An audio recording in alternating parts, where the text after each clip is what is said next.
ہم وہی کہیں گے جو ہمارا دین ہم کو بتاتا ہے، عمل کرو تو تمہارا بھلا ہے۔ السلام علیکم ورحمۃ اللہ وبرکاتہ۔ الحمد للہ رب العالمین، والصلاة والسلام على من كان نبيا وآدم بين الماء والطين، وعلى آله وأصحابه وأزواجه وأهل بيته أجمعين، أما بعد، فأعوذ بالله من الشيطان الرجيم، بسم الله الرحمن الرحيم۔ يا أيها الذين آمنوا إنما الخمر والميسر والأنصاب والأزلام رجس من عمل الشيطان فاجتنبوه لعلكم تفلحون۔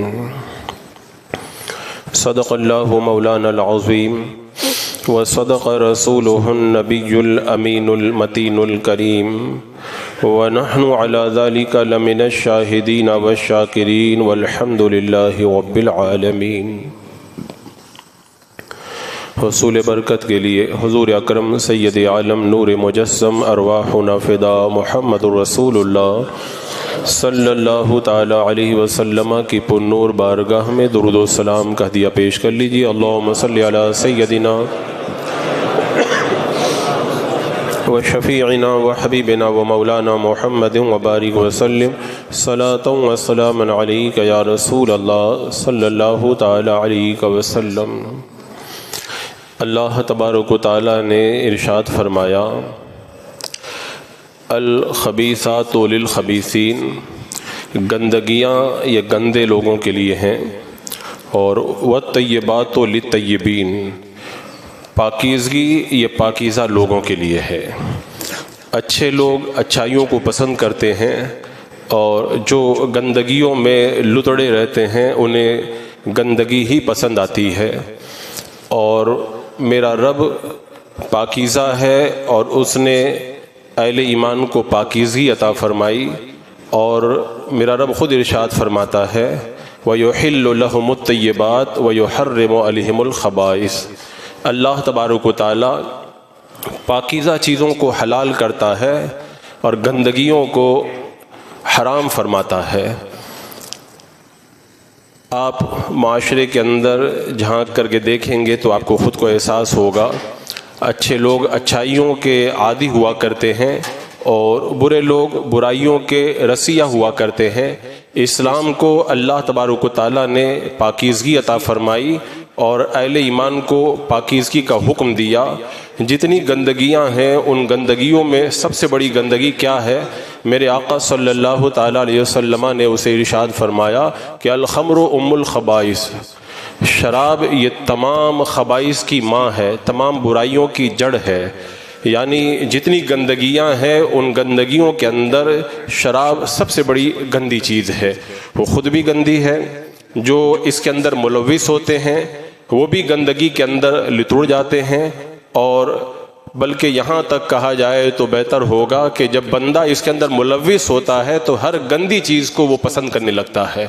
حضرات مکرم، اللہ تبارک و تعالیٰ نے جو ہمیں پاکیزگی کا حکم دیا اور گندگیوں سے ہمیں بچنے کا اللہ تبارک و تعالیٰ نے حکم عطا فرمایا، اور میرے آقا صلی اللہ تعالیٰ علیہ وسلم نے شراب جیسی گندی چیز کو حرام قرار دیا۔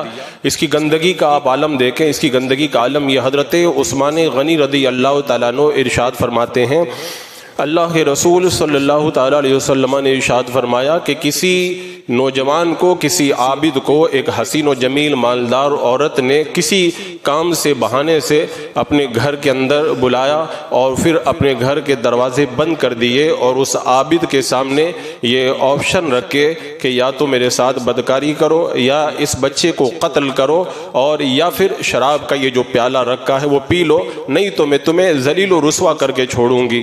اس عابد نے جب خوف محسوس کیا تو کہا زنا تو میں نہیں کروں گا، قتل جیسا جیسا گناہ میں نہیں کروں گا، لیکن ایک پیالہ پی کر کے میں اپنی جان بچا کر کے یہاں سے نکل جاؤں گا۔ اس نے جب ایک پیالہ اپنے آپ کو بچانے کے لیے پیا، نشہ چڑھا، دوسرا پیا، تیسرا پیا، اور جب پورے طور پر وہ نشے میں مخمور ہوا، اس نے اس بچے کو بھی قتل کیا اور اس عورت کے ساتھ میں منہ بھی کالا کر لیا۔ تو حضرت عثمان غنی رضی اللہ تعالیٰ عنہ نے بتایا یہ ایک گناہ نہیں ہے بلکہ گناہوں کی یہ جڑ ہے۔ بندہ جب اس میں ملوث ہوتا ہے تو ایک کے بعد ایک گناہ کرتے چلا جاتا ہے۔ حضرت عبداللہ بن عمرو بن عاص رضی اللہ تعالیٰ عنہ نے میرے آقا علیہ السلام سے جب اس کے بارے میں سوال کیا تو میرے آقا صلی اللہ تعالیٰ علیہ وسلم نے ارشاد فرمایا یہ تمام برائیوں کی جڑ ہے، نشہ شراب یہ تمام برائیوں کی جڑ ہے۔ اور میرے آقا ارشاد فرماتے ہیں یہ بندے کو نماز سے روک دیتی ہے، اور بسا اوقات ایسا بھی ہوتا ہے، کبھی کبھار ایسا بھی ہوتا ہے بندہ جب اس میں ملوث ہوتا ہے اپنی ماں کے ساتھ، اپنی خالہ کے ساتھ اور اپنی پھوپھی کے ساتھ میں بدکاری کے اوپر آمادہ ہو جاتا ہے۔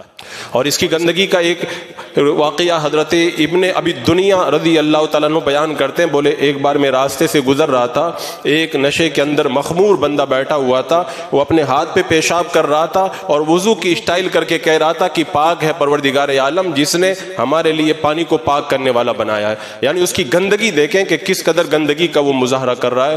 اسی لیے حضرت مولا علی رضی اللہ تعالیٰ عنہ نے ایک موقع پر یہ ارشاد فرمایا اگر کسی کنویں کے اندر شراب کا ایک قطرہ گر جائے پھر اس پر مینار بنایا جائے تو اس مینار پہ کھڑے ہو کے میں اذان نہیں پڑھوں گا، اور اگر دریا کے اندر ایک قطرہ اگر شراب کا گر جائے، دریا سوکھ جائے، وہاں پہ گھاس اگ جائے اور پھر وہاں پہ مجھے جانور چرانا پڑے تو اس جگہ کے اندر میں اپنے جانور کو چرانا بھی گوارا نہیں کروں گا۔ اور اللہ کے رسول صلی اللہ علیہ وسلم نے ارشاد فرمایا قیامت کے میدان میں نشہ کرنے والا یہ شرابی اس حال کے اندر آئے گا، اللہ اکبر، میرے آقا ارشاد فرماتے ہیں اس کے منہ سے تھوک بہ رہا ہوگا، چہرہ کالا ہوگا اور وہ ایسی کیفیت کے اندر آئے گا، اللہ اکبر، میرے آقا فرماتے ہیں سارے لوگ اس سے نفرت کا اظہار کریں گے۔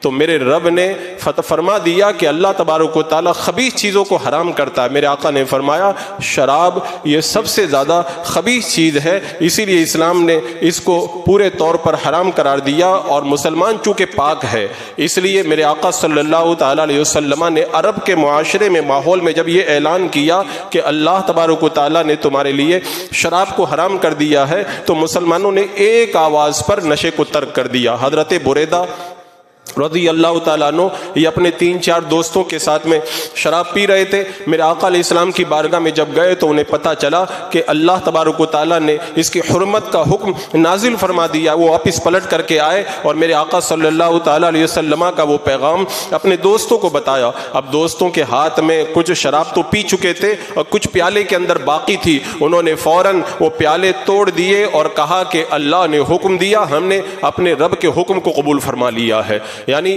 اسلام کی پاکیزگی اور مسلمان کی پاکیزگی کا یہ عالم ہے، جب تک حرمت کا حکم نہیں تھا تب تک تو ملوث تھے، لیکن جب اللہ تبارک و تعالیٰ نے حرمت کا حکم نازل فرما دیا تو پھر یک لخت اس سے جدا ہو کر کے ہمیشہ ہمیشہ کے لیے اس سے دور ہو گئے۔ اور میرے آقا صلی اللہ علیہ وسلم کی امت کا تو یہ عالم ہونا چاہیے۔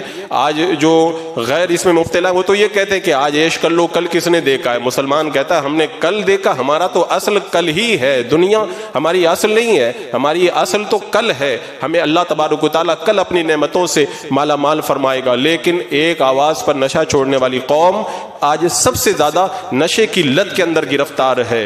ایک بہت بڑا پروفیسر گزرا ہے، پروفیسر ولیم میور، اس نے کہا تھا کہ اس نے یہ بات کہی تھی کہ میں نے اسلام کی اس خوبی کو دیکھا کہ اسلام نے نشے کو جو حرام کیا تو نشہ چھڑانے کے اندر کوئی قوم کامیاب نہیں ہوئی جتنا اسلام نے کامیابی حاصل کی ہے۔ اور ایک بہت بڑا سائنسداں تھا، اس نے بھی اس بات کا اعتراف کیا تھا کہ اسلام میں بہت ساری خوبیاں ہیں، ایک بڑی خوبی یہ ہے کہ اسلام نے نشہ کو حرام قرار دیا ہے۔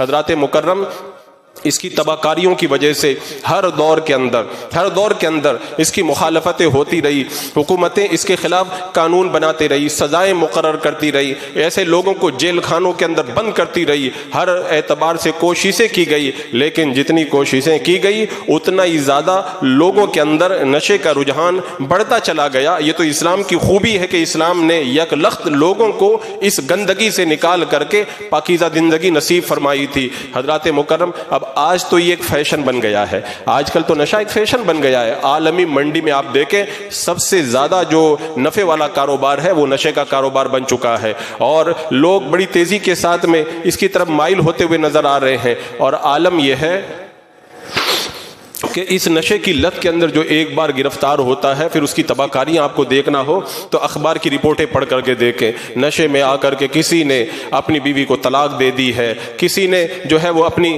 نشے کے لیے اپنی ماں کا جو خرچ تھا اس کو لے جا کر کے نشے کے اندر اڑا دیا ہے، کسی نے اپنی بہن کا جہیز بیچ دیا ہے، کسی نے اپنے باپ کا اکاؤنٹ خالی کر دیا، عزتیں نیلام ہو گئی، خاندان برباد ہو گئے، رشتے ٹوٹ گئے، عزتیں ختم ہو گئی، طرح طرح کی بیماریوں کے اندر لوگ مبتلا ہو گئے، جرائم کے اندر پوری طریقے سے لوگ ملوث ہو گئے، کسی نے مسجد کا گلہ توڑ دیا، کسی نے جا کر کے کسی کے گھر پہ ڈاکہ زنی کر دی، اور پھر اس کی جو برائیوں کا جو عالم ہے آپ اخباری رپورٹیں پڑھ کر کے دیکھیں، کسی نے اپنی بیٹی کے ساتھ منہ کالا کیا، کسی نے کسی کا گلا گھونٹ کر کے اپنی بیوی کو مار ڈالا، یہ ساری اس کی لرزہ خیر رپورٹیں آپ پڑھ سکتے ہیں۔ اسی لیے ایک بہت بڑا فرانسی تھا، اس نے اس بات کا اعتراف کیا تھا، اگر تم مجھے آدھے نشے خانوں کو بند کرنے کی گارنٹی دو تو میں آدھے ہاسپٹل اور آدھی جیلوں کو بند کرنے کی گارنٹی دیتا ہوں۔ یعنی جیلوں میں جو مجرم ہیں زیادہ تر نشے کی وجہ سے جاتے ہیں، آج ہاسپٹل میں جو مریضوں کی تعداد ہے ان میں سے بڑی تعداد نشے کی وجہ سے جاتی ہے۔ وہ فرانسی کہتا ہے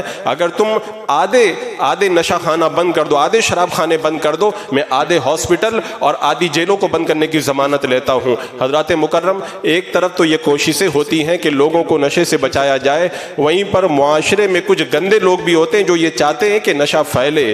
میرا رب قرآن پاک میں فرماتا ہے ان الذین یحبون ان تشیع الفاحشۃ فی الذین آمنوا، ایسے لوگ بھی ہیں جو چاہتے ہیں کہ مسلمانوں کے اندر فحاشی پھیلے، مسلمانوں کے اندر برائیاں پھیلے، مسلمانوں کے اندر اس طرح کی بری باتیں پھیلیں۔ اور آپ دیکھیں مسلمانوں کو تباہ و برباد کرنے کے لیے کچھ پلاننگ کے ساتھ بھی مسلم محلوں کے اندر نشے کو سپلائی کیا گیا، مسلم نوجوانوں کو، بچوں کو، بچیوں کو اس کے اندر ملوث کیا گیا۔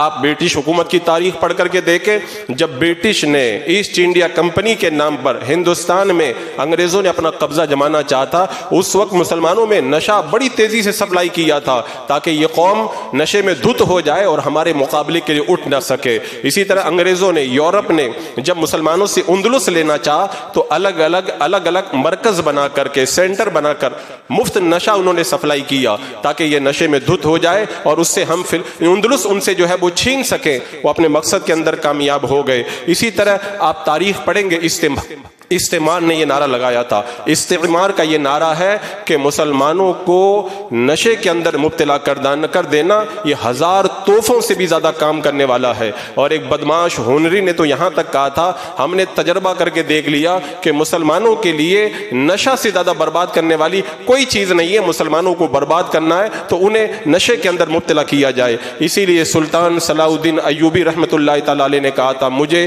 1 لاکھ عیسائیوں کو اور ان کے ہتھیاروں کا ڈر نہیں لگتا ہے، مجھے اگر خطرہ ہے ان 1000 مسلمانوں سے خطرہ ہے جو نشے کے پیالے کے اندر ڈوب چکے ہیں۔ آج بڑی پلاننگ کے ساتھ اور بہت جو ہے وہ سوچ سمجھ کر کے مسلمانوں کو تباہ و برباد کرنے کے لیے ان کے محلوں میں، ان کے علاقوں میں اور ان تک اپنے نشے کے سامان کو پہنچانے کے لیے کوشش کی جا رہی ہے۔ میرے آقا صلی اللہ تعالی علیہ وسلم نے ارشاد فرمایا تھا قیامت کی نشانیوں میں سے یہ ہے شراب عام ہو جائے گی، شرابیں عام ہو جائیں گی۔ اور میرے آقا صلی اللہ تعالی علیہ وسلم نے ارشاد فرمایا کہ نشے کو، شراب کو نام بدل بدل کے پیا جائے گا۔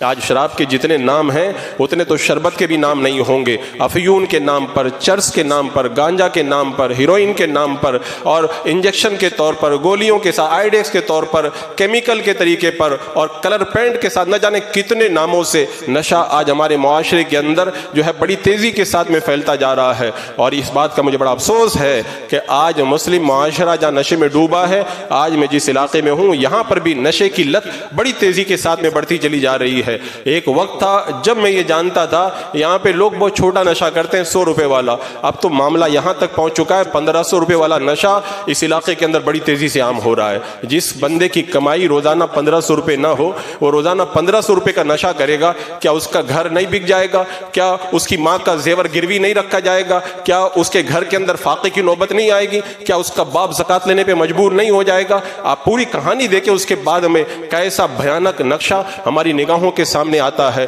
حضرات مکرم، ان حالات کے اندر اگر ضرورت اس بات کی ہے تو ایک تو یہ ہم یہ غور کریں، جو ہماری سوسائٹی میں، ہمارے معاشرے کے اندر نشہ عام ہو رہا ہے، اس کی وجہ کیا ہے، اور اس کے بعد میں اس بات پر غور کیا جائے کہ لوگوں سے نشہ کیسے چھڑایا جائے۔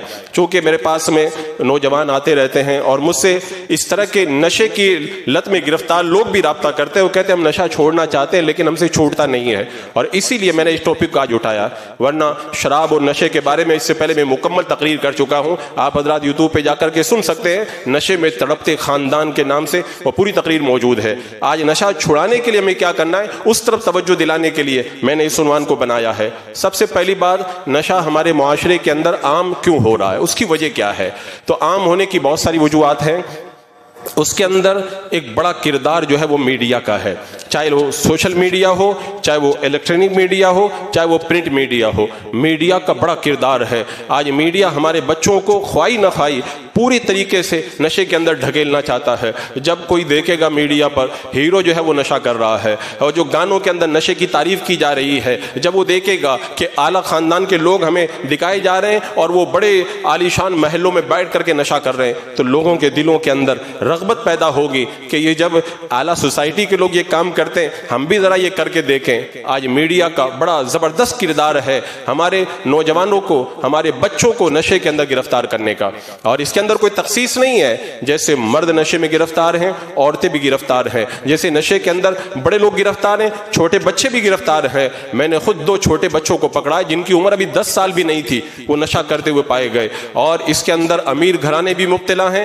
غریب گھرانے بھی مبتلا ہیں، شریف خاندان بھی اس میں ملوث ہیں، تو وہ چھوٹے طبقے والے جو عام طور پر معاشرے میں کچلا ہوا طبقہ مانا جاتا ہے، وہ بھی اس نشے کی لت کے اندر پوری طرح آپ کو گرفتار نظر آئے گا۔ تو اس کے اندر جو بڑا کردار آپ دیکھیں گے تو سب سے بڑا کردار اس کے اندر آپ کو میڈیا کا نظر آئے گا، اور اس کے بعد میں دوسرے نمبر پر آپ دیکھیں گے بہت سارے لوگ جو نشہ کرتے ہیں وہ ڈپریشن کا شکار ہیں، یا اکتاہٹ کا شکار ہیں، یا گھریلو جھگڑوں سے اب گئے ہیں، اور خاندانی رشتوں کے اندر دراروں کی وجہ سے وہ بالکل پریشان ہو گئے، وہ سکون چاہتے ہیں۔ میں کہتا ہوں تم جس سکون کے لیے نشے کی طرف جانا چاہتے ہو، اس کے اندر صرف اتنی دیر کا تمہیں سکون نظر آتا ہے جتنی دیر تک تم پر نشہ ہے، اور پھر نشہ اترنے کے بعد میں جو تمہاری پوری لائف ہے وہ کتنی برباد ہوتی ہے اس کا تم اندازہ نہیں کر سکتے۔ تو سکون اور آرام کے لیے جو راہ تم چن رہے ہو وہ سکون اور آرام کی راہ نہیں ہے، وہ تمہارے سکون اور آرام اور تمہارے ذہن کو غارت کرنے والی چیز ہے۔ تو یہ بھی ایک بڑی وجہ بن رہی ہے، اکتاہٹ، بے چینی۔ بہت سارے لوگ اس لیے بھی میں دیکھ رہا ہوں ہمارے معاشرے میں نشے میں گرفتار ہونے، گھر میں ان کو مالداری کی وجہ سے خرچ خوب مل رہا ہے، اور پیسہ جب زیادہ آنے لگتا ہے تو پھر خالی دماغ شیطان کا وہ ان کو نشے کی طرف کھینچ کر کے لے کر کے جاتا ہے۔ یہ بھی ہمارے معاشرے کے اندر نشے کی ایک بڑی وجہ بن کر کے سامنے آ رہی ہے۔ کچھ لوگ موج مستی کے طور پہ نشہ کر رہے ہیں، اسکولوں میں آپ دیکھیں، کالجوں میں، پارٹیوں میں، فنکشن میں، یا کسی اور تہوار کے موقع پر بس ایسے ہی موج مستی کے لیے، کیونکہ نشہ بندہ راتوں رات کرنا نہیں سیکھتا ہے، اس کے لیے پورا پروسیسر ہوتا ہے، وہ بندہ کئی دنوں تک جب اس میں ملوث رہتا ہے تب جا کر کے وہ اس گندی بیماری کے اندر مبتلا ہوتا ہے۔ تو موج مستی کے طور پر ایک بار نشہ کرنے والا پھر دھیرے دھیرے اس لت کے اندر ایسا گرفتار ہوتا ہے کہ بچنے کی جتنی راہیں ہیں وہ ساری راہیں اس کے لیے بند ہوتی ہوئی نظر آتی ہیں۔ اسی طرح آپ اگر معاشرے کے اندر جھانک کر کے دیکھیں گے تو ایک وجہ اس کی یہ بھی نظر آئے گی، لوگوں کو نشے کا نقصان معلوم نہیں ہے، وہ سوچتے ہیں فلاں بھی کر رہا ہے، وہ بھی آرام سے جی رہا ہے، تو میں بھی کر کے دیکھوں تو کیا فرق پڑتا ہے۔ ضرورت اس بات کی ہے کہ بندہ نشے کا جو نقصان ہے اس کو سمجھے۔ سب سے بڑا نقصان تو یہی ہے کہ بندہ جب نشہ کرتا ہے تو اس کی عقل ماری جاتی ہے، یعنی نشہ جو ہے وہ عقل کا دشمن ہے۔ اللہ نے عقل کو انسان کا جوہر بنایا ہے۔ حضرت عثمان غنی رضی اللہ تعالیٰ عنہ سے پوچھا گیا، حضرت آپ زمانہ جاہلیت میں نشہ کیوں نہیں کرتے تھے؟ فرمایا یہ عقل کا دشمن ہے، اس لیے میں اس سے بچتا تھا۔ اور سعدون نام کے ایک نیم پاگل تھے، وہ ایک نشیڑی کے پاس میں بیٹھ کر کے اس کی مکھیاں اڑا رہے تھے۔ کسی نے پوچھا کہ تم پاگل ہو کہ یہ پاگل ہے؟ کہا میں نہیں پاگل ہوں، پاگل تو یہ ہے، اس لیے کہ میں نے تو ظہر کی نماز بھی پڑھی ہے، عصر کی بھی پڑھی ہے، اس چرسی نے نہ ظہر پڑھی ہے نہ عصر پڑھی ہے، تو مجھ سے بڑا پاگل تو یہ ہے۔ یعنی بندے کی عقل کو مار دیتا ہے، اس کے نقصان اگر معلوم ہو جائے نا، بندے کو روڈ پہ لے آتا ہے، مال کو تباہ و غارت کر دیتا ہے۔ صحت کو تباہ کرتا ہے، جگر خراب کر دیتا ہے، گردوں پہ جو ہے بری طرح افیکٹ کرتا ہے، بندے کو جو ہے وہ ایسی بیماریوں میں مبتلا کر دیتا ہے جس سے مرتے دم تک نکلنے کی کوئی راہ نہیں رہ جاتی ہے، اخلاق کو خراب کر دیتا ہے۔ آپ دیکھیں ایسے لوگوں کے اخلاق کیسے ہو جاتے ہیں۔ ایک آدمی نے نشہ کیا اور نشے میں دھت ہو کر اپنی ماں کو آگ کی بھٹی کے اندر جھونک دیا، اس کی ماں جل کر کے کوئلہ ہو گئی۔ تاریخ کے اندر یہ واقعہ پوری تفصیل کے ساتھ میں موجود ہے۔ یہ اخلاقی گراوٹ کا علم ہے۔ اور اس کے علاوہ آپ دیکھیں اخلاقی گراوٹ کیا ہوتی ہے۔ نشے کے اندر مبتلا شخص اپنے محرمات، اپنے خاص رشتے کی عورتوں کے ساتھ میں بدکاری کر بیٹھتا ہے، اور اس کے علاوہ اس کا دین پر کیسا اثر پڑتا ہے۔ میرا رب فرماتا وَيَصُدَّكُمْ عَنْ ذِكْرِ اللَّهِ وَعَنِ الصَّلَاةِ، یہ تمہیں ذکر سے بھی روک دیتا ہے اور یہ تمہیں نماز سے بھی روک دیتا ہے۔ تو ہمیں نقصانات معلوم نہیں ہے، نقصانات نہ معلوم ہونے کی وجہ سے بھی آج ایک بڑا طبقہ اس نشے کی لت کے اندر گرفتار ہو جاتا ہے۔ اور حضرات مکرم، جو میں نے غور کیا آج ہمارے معاشرے میں، خاص طور سے کلہ کی سرزمین پر اور جس سوسائٹی میں رہ رہا ہوں، میں نے جو دیکھا یہاں پہ جو نشہ عام ہو رہا ہے اس کی دو بڑی وجہ مجھے سمجھ میں آئی ہے۔ یہاں پہ نشہ جو عام ہو رہا ہے اس کی ایک سب سے بڑی وجہ ہے بری صحبت، بری سنگت۔ یہاں پہ جو لوگ نشے کی لت میں گرفتار ہو رہے ہیں، غلط لڑکوں کے ساتھ اور غلط لوگوں کے ساتھ میں اٹھک بیٹھک کی وجہ سے وہ اس نشے کی لت کے اندر گرفتار ہو رہے ہیں۔ وہ کہتے ہیں ارے دوستی کے اندر پی لو۔ میں کہتا ہوں تم دوستی کے اندر اس کو پلا رہے ہو تو تمہیں بھی تو پلٹ کے کہنا چاہیے، اگر تمہیں دوستی نبھانا ہے تو ایک کام کرو نا، میری دوستی میں تم نشہ کو چھوڑ دو۔ یہ دوستی ہوتی ہے۔ ایسا نہیں ہوتا ہے کہ بندہ دوستی میں دوست کو برباد کرے۔ دوستی تو یہ ہوا کرتی ہے کہ بندہ اپنے دوست کو بچایا کرتا ہے، دنیا اور آخرت کی وبال اور اس کے نقصان سے بچاتا ہے۔ لوگ کہتے ہیں ایک گھونٹ پی لو کیا ہوتا ہے؟ ارے کہتے ہیں ایک بار پی لو، ایک بار پینے سے کیا ہوتا ہے؟ اور بری سنگت کا تو عالم آپ کو معلوم ہے نا۔ حضرت نوح علیہ السلام کا بیٹا کنعان اگر بری سنگت میں بیٹھ جائے تو نبی کا بیٹا ہو کر کے وہ ایمان، وہ کفر کی طرف چلا جاتا ہے۔ اگر بری سنگت کو آپ دیکھیں، بری سنگت کا نتیجہ کیا ہوتا ہے؟ میرے آقا صلی اللہ تعالی علیہ وسلم نے ارشاد فرمایا، اچھے اور برے دوست کی مثال کیا ہے؟ ایک کستوری بیچنے والا، اگر تم اس کے پاس میں بیٹھو گے، اگر اس سے کستوری خریدو گے تب بھی تمہیں خوشبو ملے گی، نہیں خریدو گے اس کے پاس بیٹھو گے تب بھی تمہارے بدن میں خوشبو آ جائے گی۔ اور دوسرا ہے کوئلہ بیچنے والا، اگر کوئلہ بیچنے والے کے پاس بیٹھو گے تم، بیچنے والے کے پاس، تو اگر کوئلے والے کے پاس نہیں بھی خریدو گے تب بھی تمہارے کپڑے تو وہ کالے کر دے گا۔ تو میرے آقا علیہ السلام نے بتا دیا، اچھے دوستوں کے ساتھ بیٹھو گے تمہیں اچھائی ملے گی، اور برے لوگوں کے ساتھ رہو گے تمہیں برائی ملے گی۔ اور میرے آقا علیہ السلام ارشاد فرماتے ہیں میرے آقا علیہ السلام نے فرمایا کہ آدمی اپنے دوست کے دین پر ہوتا ہے۔ اگر دوست اگر برا ہے تو بندہ بھی برا بن جاتا ہے۔ ہمارے علاقے میں کہاوت مشہور ہے کہ کالے کے ساتھ بیٹھنے سے آدمی کالا نہیں ہوتا، لیکن اس کے اخلاق اور اس کی عادتیں اس کے اندر ضرور آ جاتی ہیں۔ تو آج ہمارے اس معاشرے کے اندر جو بڑی تیزی کے ساتھ میں نشہ چھوٹے اور بڑوں کے اندر بڑھتا چلا جا رہا ہے، اس کی ایک بڑی وجہ یہ ہے بری سنگت اور بری صحبت کی وجہ سے آج بہت سارے لوگ نشے میں گرفتار ہو رہے ہیں۔ اور دوسری بڑی وجہ اس سوسائٹی کے اندر جو میں دیکھ رہا ہوں، جو بڑی اور ایک بہت بری وجہ جو لوگوں کے نشے میں گرفتار ہونے کی ہے، وہ ہے نشہ آسانی سے مل جانا۔ بہت آسانی سے مل رہا ہے، لوگ گھروں میں بیچ رہے ہیں، لوگ جو ہے وہ بڑی تیزی کے ساتھ میں سپلائی کر رہے ہیں۔ انہیں یہ معلوم نہیں کہ نشے کی کمائی کو میرے آقا صلی اللہ علیہ وسلم نے کیا فرمایا کہ نشہ خود بھی حرام ہے اور اس کی کمائی بھی حرام ہے۔ اللہ کے رسول صلی اللہ تعالی علیہ وسلم نے ارشاد فرمایا ایک مقام پر، جس کا مفہوم یہ ہے کہ یہ شراب نچوڑنے والے پہ اللہ کی لعنت ہے، جس کے لیے نچوڑی جائے اس پر اللہ کی لعنت ہے، بیچنے والے پر اللہ کی لعنت ہے، خریدنے والے پر اللہ کی لعنت ہے، اور اسی طرح لانے والے پر اللہ کی لعنت ہے، جس کے لیے لائی جائے اس پر اللہ کی لعنت ہے، شراب کی قیمت کھانے والے پر اللہ کی لعنت ہے۔ یعنی اس کے اندر جو بھی تعاون کرنے والا ہے، میرے آقا علیہ السلام نے بتایا سب پر اللہ کی لعنت ہے۔ اللہ کی لعنت کو کوئی معمولی شے سمجھتے ہو؟ لیکن جس کو مال کا چسکا لگ جاتا ہے نا، وہ یہ نہیں سمجھتا ہے کہ میرا نشہ بیچنے سے جو آدمی نشے باز بن رہا ہے اور خاندان تباہ ہو رہے ہیں، تو وہ یہ نہیں سمجھتا کہ آج اگر میری وجہ سے کسی کا گھر تباہ ہو رہا ہے تو کل اسی طرح میرا گھر بھی تو برباد ہو سکتا ہے۔ اور ہم نے دیکھا ہے اس طرح کی جو حرام کمائی کھاتے ہیں پھر وہ لب لب کے مرتے ہیں، وہ جو ہے وہ تڑپ تڑپ کے مرتے ہیں، ان کے بچے ان کے خاندان کے اندر آپ دیکھیں بیماریوں کا بسیرا ہو جاتا ہے، سکون ان کے گھروں سے چلا جاتا ہے۔ حرام کی کمائی کے اندر نہ برکت ہے، نہ سکون ہے، نہ راحت ہے، نہ آرام ہے۔ تم نے دوسروں کا گھر نشہ بیچ کے برباد کیا، اب تمہارا گھر بھی برباد ہوگا۔ اور ایک بات یہاں پر یہ بھی یاد رکھیں، بہت سارے لوگ یہ کہہ کے گزر جاتے میرا لڑکا تھوڑی نشہ کرتا ہے کہ وہ تو فلاں کا کرتا ہے. جو لوگ مجھ سے آ کے کہتے تھے نا فلاں کا لڑکا نشہ کرتا ہے, اب آ کے مجھ سے کہتے ہیں کہ میرا لڑکا بھی نشہ کرنے لگا ہے.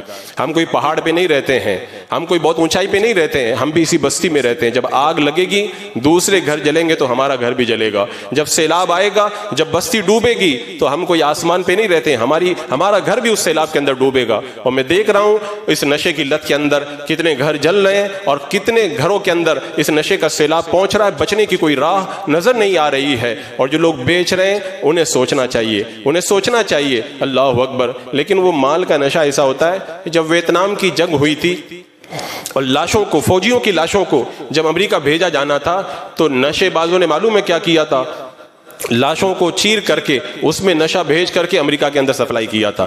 تھائی لینڈ کے اندر یہ رپورٹ آئی کہ وہاں پر بچوں کو قتل کر کے ان کے بدن میں نشہ بھر کر کے انہیں سپلائی کیا جاتا ہے. اور ہمارے ہندوستان کی آپ رپورٹ پڑھ کر کے دیکھ لے, ایئرپورٹ پہ عورتیں پکڑی گئی اپنی شرمگاہ کے اندر نشہ چھپا کے لا رہی تھی بیچنے کے لیے. کتنے لوگوں کو کس انداز میں پکڑا گیا وہ سب مجھے بتانے کی ضرورت نہیں ہے. میں صرف یہ ذہن آپ کو دینا چاہتا ہوں, جو لوگ اس علاقے کے اندر نشہ بیچ رہے ہیں وہ اپنی آخرت کے بارے میں سوچیں.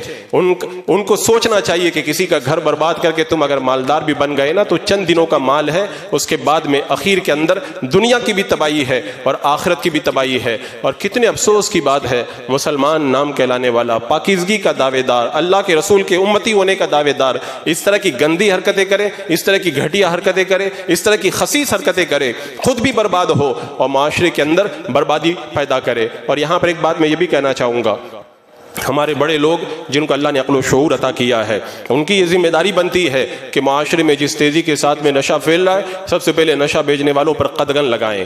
آپ اپنا اسی طرح بیٹھ کر کے جو ٹائم پاس کرتے نا, کاش تمہارا یہ ٹائم اس طرح پاس نہیں ہوتا بلکہ اپنی سوسائٹی اور اپنے معاشرے کے اندر بدلاؤ لانے کے لیے اپنے کام کو آپ لگاتے. اگر آپ اپنی ذمہ داری نہیں نبھائیں گے معاشرہ تباہ ہوگا. کل قیامت کے دن وہ تباہ شدہ جواب دیں گے, تو جو ذمہ دار ہے قیامت کے دن اللہ کی بارگاہ میں انہیں بھی جواب دینا ہوگا. یہ بہت بڑی ذمہ داری ہے جو سوسائٹی لوگوں کو ادا کرنا چاہیے. یہ تو خیر ایک نشہ پھیلنے کی عام وجوہات تھی جس کا ایک خاکہ میں نے آپ کے سامنے رکھا. اس کے بعد میں بڑا اہم اور بنیادی سوال یہ ہے کہ نشہ کیسے چھڑایا جائے. تو میں یہ کہوں گا کہ جو نشے کے اندر گرفتار نہیں ہے, نشے کی طرف جانا چاہتے ہیں, ان کو نشے سے بچانا آسان ہے. آپ ان پر نظر رکھیں, ان کے موبائل پر نظر رکھیں, انہیں خرچ حساب سے دیں, ان کے دوستوں کے بارے میں معلومات کرتے رہیں, اور اسی طرح دیکھیں رات میں بچہ لیٹ گھر پہ تو نہیں آ رہا ہے, اور اسی طرح وہ غلط چیزوں کے اندر جو ہے وہ ملوث تو نہیں ہے, اس کی پوری نگرانی آپ رکھیں. نشے کے نقصانات سے اس کو آگاہ کریں, اس کی تباہی اور بربادی کے بارے میں اسے بتائیں. یہ اسٹیپ بڑا آسان ہے, لیکن جو بندہ نشے میں گرفتار ہو گیا اب اس کو چھڑانا ایک بڑا مشکل مسئلہ ہے. لیکن ایسا مشکل بھی نہیں ہے کہ وہ آسان نہیں ہو سکتا. اب یہاں پہ دو طرح کے لوگ ہوتے ہیں. کچھ لوگ نشے کی لت میں گرفتار ہو جاتے ہیں, وہ خود نہیں چھوڑنا چاہتے ہیں. تو جب تک بندہ خود نہیں چھوڑنا چاہے گا گھر والے کتنی کوشش کریں گے. اس کے لیے تو یہی راستہ ہو سکتا ہے ڈاکٹر سے ملیں یا کسی نشہ چھڑانے والے سینٹر کے اندر لے جا کر کے ان کو جمع کرا دیں. ہاں, جو نشہ چھوڑنا چاہتے ہیں, خود چھوڑنا چاہتے ہیں, ان کے لیے کچھ باتیں میں آج عرض کرنا چاہتا ہوں, کیونکہ ایسے لوگوں نے مجھ سے رابطہ کیا ہے. میں یہ چاہتا ہوں وہ لوگ یا اس طرح کا جو ذہن رکھتے ہیں میری بات ان تک پہنچے, اور ہو سکتا ہے ان کے دل میں کوئی بات اثر کرے اور اس گندگی سے نکل کر کے دوبارہ اسلام کی پاکیزہ تعلیمات کی روشنی میں پاکیزہ زندگی کی طرف آئیں. تو نشہ اگر کوئی چھوڑنا چاہے تو اس کے لیے سب سے پہلا اسٹیپ یہی ہے کہ وہ اللہ تبارک و تعالیٰ کی بارگاہ میں سچی توبہ کرے. میں توبہ نہیں کہہ رہا ہوں, سچی توبہ کہہ رہا ہوں. سچی توبہ کا مطلب کیا ہوتا ہے؟ صحابہ کرام نے جو سچی توبہ کا معنی بتایا وہ یہی بتایا کہ بکری کے تھنوں سے جب دودھ نکال لیا جائے تو جیسے دوبارہ تھن میں نہیں ڈال سکتے, ایسے ہی بندہ جس گناہ سے توبہ کرے دوبارہ اس گناہ کی طرف جانے کا سارا راستہ وہ بند کر دے. تو سچی توبہ کرے. اب سچی توبہ کرنا کوئی آسان نہیں ہے. جس نے اپنی زندگی کے ایام نشے میں گزارے ہیں, جب وہ نشہ چھوڑے گا اس کے بدن میں تبدیلی آئے گی, اس کے دماغ میں چڑچڑاپن پیدا ہوگا. یہ تو ہونا ہی ہے. شیطان کب چاہے گا کہ یہ بندہ گناہ سے نکل کر کے چلا جائے؟ کیونکہ شیطان نے یہ خود کہا ہے, شیطان کا یہ قول ہے کہ جب بندہ نشے میں دھت ہو جاتا ہے تو پھر میں جیسے چاہتا ہوں اس سے جو غلط کام کرواؤں کروا لوں. جیسے بکری کا کان پکڑ کے جہاں مرضی آئے لے جاؤ, ویسے ہی نشے والے کو جہاں چاہتا ہوں میں لے جاتا ہوں. تو وہ کب چاہے گا؟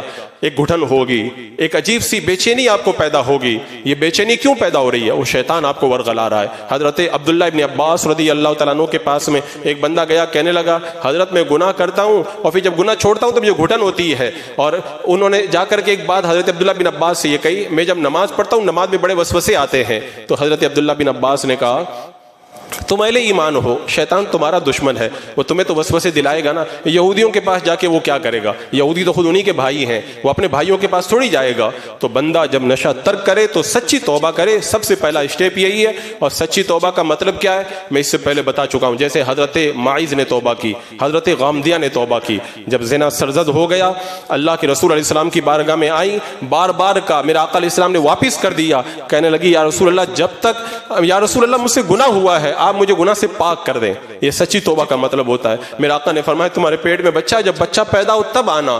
جب بچہ پیدا ہوا تو چیتڑے میں لپیٹ کے میرے آقا کی بارگاہ میں لائی. میرے آقا نے فرمایا جب یہ کھانے کے لائق ہو جائے تب لے کر کے آنا. اب کھانے کے لائق ہو گیا، ہاتھ میں روٹی کا ٹکڑا تھا بچے کے، تب لے کر کے آئی. 9 مہینہ پیٹ میں رکھا، پھر بھی توبہ اللہ سے ڈر رہی ہے. اور پھر دودھ پلایا، پھر اللہ سے ڈر رہی ہیں. اب کھانے کے لائق ہو گیا، پھر بھی آ کے کہہ رہی ہیں یا رسول اللہ مجھے گناہ سے پاک کر دیجئے، مجھے گناہ سے پاک کر دیجئے. تو بندہ جب سچی توبہ کرتا ہے تو اس کی یہ کیفیت پیدا ہو جاتی ہے. تو سب سے پہلا کام اگر نشہ چھوڑنا ہے تو اللہ کی بارگاہ میں سچی توبہ کریں. دوسرے نمبر پر پختہ ارادہ.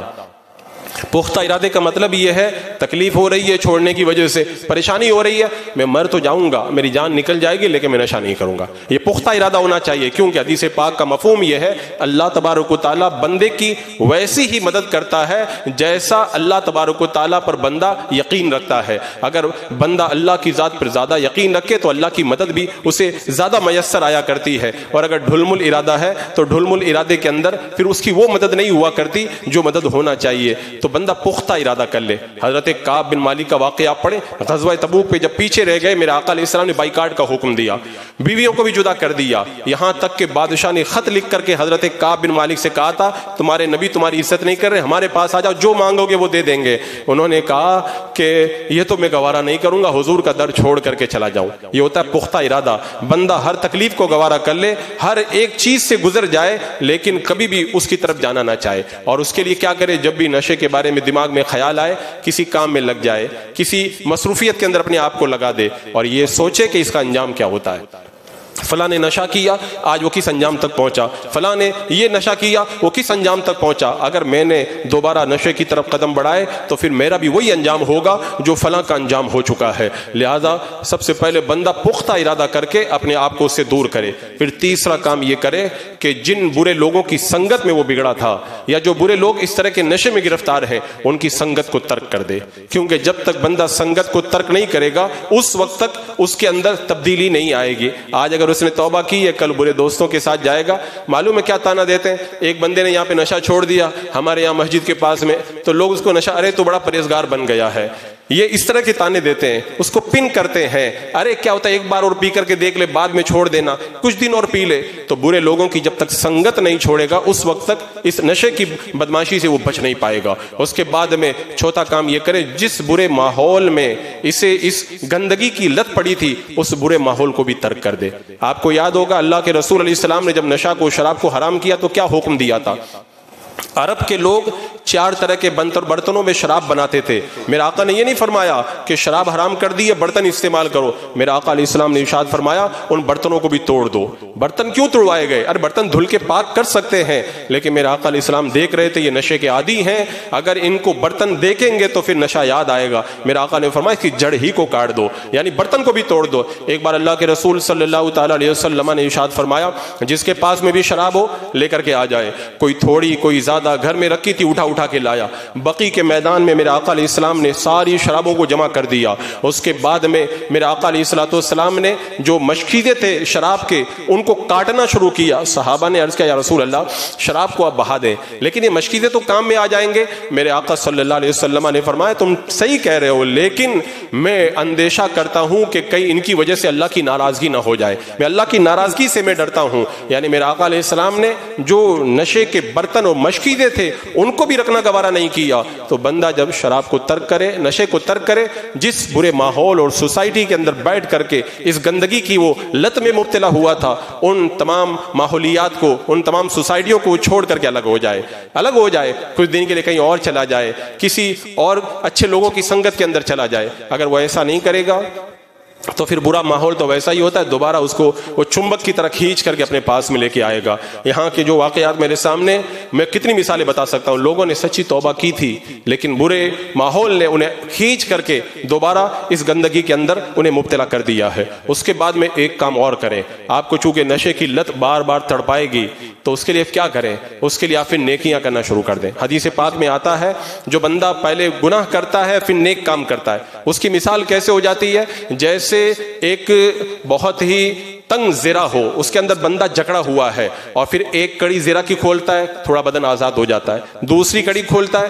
اور آزاد ہو جاتا ہے، ساری کڑیاں کھل جاتی ہیں، پورا بدن آزاد ہو جاتا ہے، بندہ گھومتا پھرتا ہے۔ ایسے ہی بندہ جب گناہ کے بعد میں ایک نیک کام کرتا ہے تھوڑا آزاد ہو جاتا ہے، پھر ایک نیک کام کرتا ہے اور آزاد ہو جاتا ہے، اور نیکیاں کرتے کرتے گناہ کی جو زرہ تھی، زنجیریں تھی، وہ پوری کٹ جاتی ہیں اور گناہ کا خیال اس کے دماغ سے نکل جاتا ہے اور پھر نیک بن کر کے زمین پہ گھومتا ہوا نظر آتا ہے۔ تو اس کے لیے پھر نیکیاں درود پاک پڑھیں، لا حول کی کثرت کریں اور پھر دیگر اوراد و وظائف آپ پڑھتے رہیں، انشاءاللہ یہ بھی آپ کے لیے بہت زیادہ معاون ثابت ہوگا۔ اچھا، اس کے اندر جو نشہ چھوڑتے، کچھ لوگوں نے آگے مجھ کو بتایا کہ پرانے ساتھی لوگ بہت ڈراتے ہیں، یہ کر دیں گے وہ کر دیں گے، کیونکہ ان کا تو ایک دوست ان سے چھوٹ رہا ہے نا۔ اللہ سے ڈرے، بندوں سے نہ ڈریں، اللہ مدد کرنے والا ہے۔ یاد کریں مکہ کی سرزمین پر جب حضرت مرثد غنوی رضی اللہ تعالیٰ عنہ جب ہجرت کر کے مدینہ چلے گئے، واپس مکہ آئے، ان کی جو معشوقہ عورت تھی اس نے کہا مجھ سے زنا کرو، کہا نہیں اب میں مسلمان ہو گیا زنا نہیں کروں گا، کہا میرے قوم کو بتا دوں گی تمہیں پکڑ لیا جائے گا، کہا تجھے جو کرنا ہے وہ کر لے، اللہ میری حفاظت کرنے والا ہے۔ عورت نے آواز لگائی، حضرت مرثد بھاگ گئے، غار میں جا کر کے چھپ گئے، اللہ نے ان کی حفاظت کا سامان کیا اور وہ انہیں پکڑ نہیں پائے۔ تو بندہ جب اللہ سے ڈرتا ہے تو پھر اس کے لیے اللہ تبارک و تعالیٰ نکلنے کی راہیں اور نکلنے کی سبیل پیدا فرما دیتا ہے۔ اور پھر اس کے بعد میں ایک کام یہ بھی کریں کہ جو نشہ اور شراب کے نقصانات ہیں ان کے بارے میں پڑھیں۔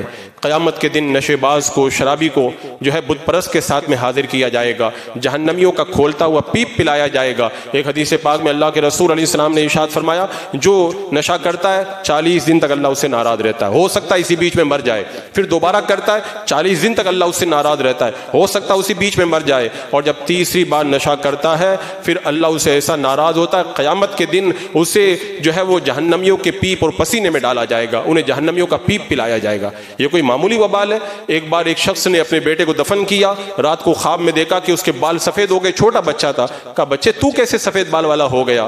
بچے نے کہا کہ آج ایک شرابی کا انتقال ہوا تھا، قبرستان میں دفن کیا گیا، وہ جب دفن ہوا تو جہنم نے ایسی آواز لگائی کہ پورے قبرستان کے لوگ بوڑھے ہو گئے۔ اتنا سخت وبال ہے۔ حضرت عبداللہ ابن مسعود رضی اللہ تعالیٰ عنہ کہتے ہیں جو نشہ کرے اور توبہ نہ کرے اس کو اگر مر جائے تو دفن کرو اور مجھے تم سولی کے اوپر لٹکا دو لکڑی پر، اور پھر اس کی قبر کھول کر کے دیکھو، اگر اس کا منہ قبلہ سے نہ پھرا ہوا ہو تو مجھے ایسے ہی لٹکا ہوا چھوڑ دینا۔ یعنی وہ دفن کیا جاتا ہے، فرشتے آ کے اس کا منہ قبلہ سے پھیر دیتے ہیں۔ یہ ایسا سخت وبال ہے۔ تو بندے کو جب یہ وبال معلوم ہوگا، اور حضرت عبداللہ ابن عمر نے کتنی پیاری بات کہی، فرماتے ہیں میں زنا اور چوری سے بھی زیادہ شراب کو برا سمجھتا ہوں۔ کیوں؟ اس لیے کہ شرابی پر ایک ایسا ٹائم آتا ہے جب وہ اللہ کو بھی نہیں پہچانتا ہے۔ یہ کتنا بڑا وبال ہے۔ تو اس کے نقصانات کے بارے میں معلومات کرے، علماء سے سنے تاکہ ان سے دور، اور پھر اللہ سے مدد مانگے۔ اللہ جب مدد کرے تو پھر کون کچھ بگاڑ سکتا ہے؟ پھر نفس نہ کچھ کر سکتا ہے، نہ شیطان کچھ کر سکتا ہے۔ اللہ سے مدد مانگتا رہے، مولا توبہ میں نے کر لی، مدد کرنے والا تو ہے۔ اور پھر جب اللہ کی مدد آتی ہے نا تو اللہ تبارک و تعالیٰ تو اندھیریوں میں سے اجالوں کا راستہ پیدا فرما دیتا ہے۔ وہ پروردگار عالم تو ایسی جگہ سے مدد فرماتا ہے جہاں سے بندے کا مدد کا گمان بھی پیدا نہیں ہو پاتا ہے۔ اپنی موت کو یاد کرے کہ مرنے کے بعد مجھے اللہ کی بارگاہ میں جانا ہے، اللہ کو منہ دکھانا ہے۔ جب موت کا تصور کرے گا نا، میرے آقا نے فرمایا موت لذتوں کو توڑ دیتی ہے، تو شراب کی جو لذتیں یاد آ رہی ہیں نا، موت کا تصور ان کو بھی توڑ کر کے رکھ دے گا۔ اس کے علاوہ اپنے نفس کو کنٹرول کریں۔